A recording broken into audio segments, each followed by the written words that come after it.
Hello friends, कैसे हैं आप लोग।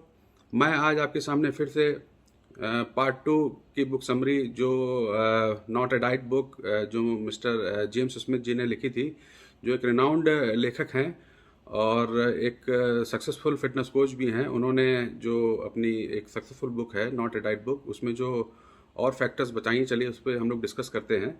तो जो अगला फैक्टर्स उन्होंने बताया है उसमें ये बताया है कि किन किन कौन कौन से ऐसे फैक्टर हैं जो हमारे जीवन में हमारे बॉडी वेट को लेकर रिस्पॉन्सिबल होते हैं।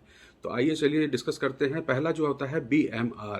तो BMR क्या है? BMR बेजल मेटाबॉलिक रेट, यानी कि एक तरह से इसको आप RMR भी कह सकते हैं कि रेस्टिंग मेटाबॉलिक रेट। मतलब जब आप रेस्ट कर रहे होते हैं तो आपकी बॉडी कितना कैलोरी को लूज़ कर रही होती है, ये इस पे बहुत डिपेंड करता है। और सबसे ख़ास बात ये है कि ये आपका 70% यानी कि 70% रिस्पॉन्सिबल होता है आपके वेट लूज़ या वेट गेन करने का। तो ये बहुत खास ध्यान देने वाली बात है। एक्चुअल में BMR ओवर पूरी बॉडी के मैकेनिज़्म पे डिपेंड करता है कि आपकी बॉडी में क्या क्या मैकेनिज़्म है, जिसमें जीन्स भी हो गया और आप क्या मतलब क्या हेल्दी लेवल है, उस पर ये सारी चीज़ें डिपेंड करती हैं कि BMR आपका क्या है। अगर आपका हेल्दी BMR है तो आप जल्दी अच्छे से वेट लूज़ करते हैं, और अगर आपका थोड़ा सा कॉम्प्लेक्स BMR है तो आप थोड़ा सा लूज़ करने में आपको दिक्कत होती है। कई बार आप लोग सोचते हैं कि मैं एक्सरसाइज भी कर रहा हूँ, डाइट भी सही ले रहा हूँ, लेकिन मेरा वेट जो है बहुत अच्छी तरह से बढ़ और घट नहीं रहा है। तो उसका एक बहुत बड़ा मेन फैक्टर होता है। मैं तो कहूँगा, मतलब आप खुद समझ सकते हैं कि 70% अगर जो चीज़ रिस्पॉन्सिबल है तो सोचिए वो कितनी इंपॉर्टेंट होगी। चलिए हम आगे डिस्कस करते हैं। मैं इसका एक चार्ट भी आपको शेयर कर दे रहा हूँ। उस चार्ट को देख करके आपको बहुत अच्छी तरह से समझ में आएगा। उसका जो अगला फैक्टर है वो ईट ईट वो खाने वाला ईट नहीं है, ये है एक्सरसाइज एक्टिविटी थर्मोजेनेसिस। यानी कि ये क्या है, ईट क्या है? जब आप एक्सरसाइज करते हैं, यानी कि आप वर्कआउट करते हैं, जिम करते हैं, रन करते हैं, साइकिलिंग करते हैं, जब आप कोई भी एक्टिविटी करते हैं, एक्सरसाइज एक्टिविटी करते हैं, तो ये हमारे बॉडी वेट को बढ़ने और घटने में ओनली 5% कंट्रीब्यूशन रहता है इस फैक्टर का। अचंभित बात है, वाकई में अचंभित बात है, आप लोग भी हैरान हो गए होंगे। सिर्फ 5% ही उन्होंने बताया है इस बुक में कि ये जो फैक्टर है वो हमारे वेट को घटने और बढ़ने में काम में आता है। तो चलिए अब आते हैं थर्ड पॉइंट पे, यानी कि होता है वो नीट। यानी कि नीट यानी कि नॉन एक्सरसाइज एक्टिविटी थर्मोजेनेसिस। तो नॉन एक्सरसाइज थर्मोजेनेसिस क्या है कि जब आप एक्सरसाइज नहीं कर रहे होते हैं और रेस्ट भी नहीं कर रहे होते हैं, तब आप यानी कि जो आपकी डेली रूटीन है कि आप खड़े हैं, बैठे हैं, ऑफिस में बैठे हैं, चल रहे हैं, मतलब आप जो डेली एक्टिविटी करते हो, मतलब एक तरह से जो नॉन एक्सरसाइज में आती है। आप सीढ़ी चढ़ के अपने घर पे आ रहे हो, जा रहे हो, ऑफिस जा रहे हो, आप कैब ले रहे हो कि अपनी गाड़ी से जा रहे हो, या गाड़ी आपकी कितनी दूर है, पास में है, दूर में है, कितना चल के जा रहे हो। तो ये सारी चीज़ें, जितने फैक्टर्स हैं जो आपको, जब आप एक्सरसाइज नहीं कर रहे होते हो, तो ये नीट में आते हैं। और ये आपको जान करके हैरानी होगी कि नीट जो है हमारी बॉडी फैक्ट यानी बॉडी वेट और घटने और बढ़ाने के पीछे 15% जिम्मेदार होता है, यानी कि 15%, यानी कि ईट से 10% अधिक। यानी कि जो नीट है वो ईट से भी ज़्यादा इम्पोर्टेंट है। कई बार क्या होता है कि हम लोग ईट पे ज़्यादा ध्यान देते हैं, यानी कि एक्सरसाइज पे ज़्यादा ध्यान देते हैं, और नीट पे नहीं ध्यान देते हैं। यानी कि हमने 2 घंटे की एक्सरसाइज कर ली, 1 घंटे की एक्सरसाइज कर ली, उसके बाद पूरा दिन हम लोग ने लेजीनेस की तरह बिता दिया, जो कि हमारे बॉडी के वेट घटाने बढ़ाने में और हमें हेल्दी रहने में थोड़ा सा बहुत सारा मैटर करता है। तो आइए हम चलते हैं फोर्थ पॉइंट पे। फोर्थ पॉइंट क्या है? TEF thermo effect of food. Thermo effect of food, जो हम खाते हैं, क्या हम खाते हैं। जैसे आप फैट को ले लीजिए, तो सबसे कम थर्मिक इफेक्ट ऑफ फूड इस फैट का रहता है। यानी कि हम जब फैट ज़्यादा खाते हैं तो इसका जो थर्मिक इफेक्ट है, यानी कि आप जब सोचिए कि जब हम कुछ खाना खाते हैं तो हमारे वो जठर अग्नि जो बनती है, यानी कि हमारा शरीर भी कहीं ना कहीं उस पर जो प्रोसेस करता रहता है, उसमें जो उसको कैलोरी खर्च होती रहती है, ये है। और जो कार्ब्स हैं, उससे ज़्यादा फैट से ज़्यादा कार्ब्स में उसको थर्मिक इफेक्ट होता है। और उसके बाद जब हम प्रोटीन लेते हैं तो प्रोटीन में सबसे ज़्यादा सबसे ज़्यादा थर्मिक इफेक्ट होता है। यानी कि हम ये कह सकते हैं कि अगर हम प्रोटीन लेते हैं तो हमारा जो टेफ है वो बहुत इंक्रीज होगा, और टेफ जो होता है हमारे बॉडी वेट के बढ़ने और घटने के लिए वो होता है 10%, यानी कि ईट से भी ज़्यादा और नीट से थोड़ा कम। तो टेफ पे भी हमें बहुत ध्यान देना चाहिए। यानी कि जो हम लोग पिछले जो वीडियो में मैंने अपने आपको 3 माइक्रो न्यूट्रिएंट्स के बारे में बताया था, कार्ब्स, फैट और प्रोटीन, तो उनको कैसे संतुलन बनाना है हमें अपनी डाइट में, ये एक बहुत बड़ा देखने का विषय है। तो कैसे, जैसे आपको मैंने बताया था, कार्ब्स जो हैं क्या है, ग्लूकोज है, वो हमारा एक्चुअल में फ्यूल है। और अगर हम कार्ब्स कम खाना शुरू कर देते हैं तो थोड़ा कीटोसिस में चले जाते हैं। थोड़ा बहुत कीटोसिस इंसान को अपनी लाइफ में लाना चाहिए, नहीं कि कार्ब्स थोड़ा करेगा थोड़ा कीटोसिस का प्रोसेस इंक्रीज हो जाता है बॉडी में, लेकिन एकदम कार्ब्स को नहीं बंद करना चाहिए। कार्ब्स हमारे बॉडी के लिए बहुत ज़रूरी है। उसी तरह से जैसे फ़ैट हमारे लिए बहुत ज़रूरी है, 20% फ़ैट हमारे लिए मतलब जो हमारी टोटल डाइट का बहुत नेसेसरी, क्योंकि एसेंशियल हार्मोन ये आपको प्रोड्यूस करता है अगर आप फैट लेते हैं। प्रोटीन आपको बताएं मसल्स बिल्डअप है, मसल्स को बिल्ड करता है। तो हमें ये 3 माइक्रो न्यूट्रिएंट के बारे में जानना बहुत ज़रूरी है। इसी के आगे लेखक ने जो इसमें आगे का जो इसमें बताया है वो है स्लीप। उसने बताया कि स्लीप भी एक बहुत बहुत अच्छा फैक्टर है वेट को घटाने और बढ़ाने के लिए। क्योंकि जब जैसे मैंने स्लीप में आप होते क्या है, sleep is the combination of cortisol and melatonin. ये 2 टाइप के जो केमिकल्स हैं, ये जो हार्मोन्स हैं, जब ये केमिकल्स आपके निकलते हैं, जब आपका कार्टिसोल एक हल्के से लेवल पे निकलता है और आपको एक तरह से एक्टिव से एक नॉन एक्टिव पोजीशन में लेके आता है, तभी मेलाटोनिन का प्रोडक्शन स्टार्ट होता है। तो इस तरह से जब हमारा ये दोनों का बैलेंस बराबर बना रहता है तो हम एक अच्छी नींद लेते हैं। और जब अच्छा, अब आपने सोचा होगा कि सोने से क्या होता है।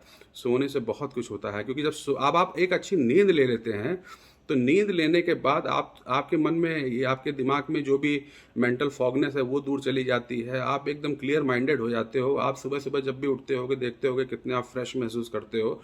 तो उससे क्या होता है कि आप एक अच्छा डिसीजन ले सकते हो, एक अच्छी एक्टिविटी कर सकते हो, बहुत कॉन्सेंट्रेट से कर सकते हो। वरना अगर आप ये सब नहीं करोगे तो आप कहीं ना कहीं लेज़ी रहोगे। अगर आपने नींद पूरी नहीं की, सुबह थकान भरे उससे उठे, मूड आपका ख़राब है, तो आप सोचिए कि क्या आप अच्छा करेंगे, क्या खाएंगे। आपकी हर चीज़ में आपकी जो डिसीजन मेकिंग है वो ख़राब हो जाएगी। तो उन्होंने ये मतलब अगले बुक में बताया, अपने पॉइंट में बताया है कि स्लीपिंग मतलब बहुत इम्पॉर्टेंट है। स्लीप को हमें बिल्कुल भी वो अवॉइड नहीं करना चाहिए। उसके बाद उन्होंने जो अगली बात की है वो कैफ़ीन की बात की है। उन्होंने कहा कैफ़ीन ठीक है, लेकिन कुछ लोगों में कैफ़ीन लोगों को प्रभावित करता है, कुछ लोग कैफ़ीन रेजिस्टेंट होते हैं। यानी कि वो कैफ़ीन लेते तो हैं लेकिन 33% लोग बताए गए हैं कि कैफ़ीन रेजिस्टेंट होते हैं।